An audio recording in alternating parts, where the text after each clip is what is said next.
A World War II veteran from the Trempealeau County village of Pigeon Falls was in Normandy last month to commemorate the 80th anniversary of D-Day.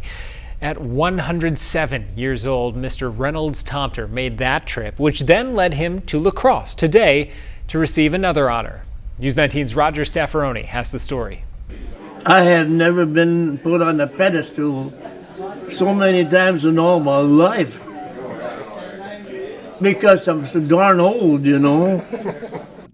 World War II veteran Reynolds Tomter was born in 1917. That makes him 107 years old.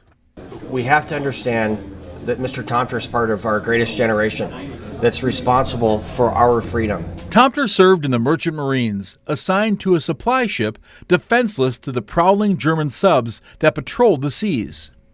With all those German subs in it, that was their idea. They were going to sink everything was intended to bring to war.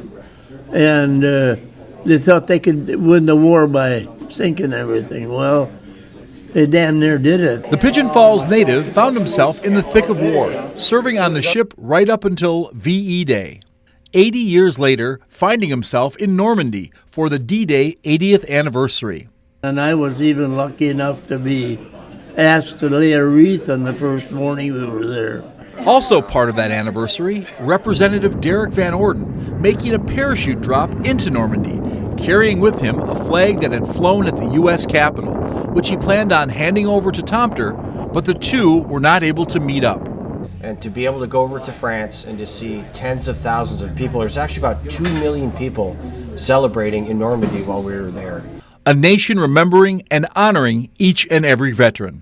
It's unreal. Yes, I've been a very lucky guy. I've been blessed with good health.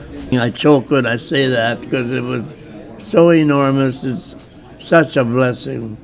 And one more honor for Tomter, presented at the La Crosse VFW Post 1530. So today we're saying thank you. And more people need to do that. And for Tomter, he continues to stay active at age 107, connecting with friends. I tell you what, I am a people person.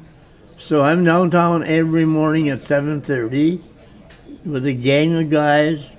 I don't want to get left out.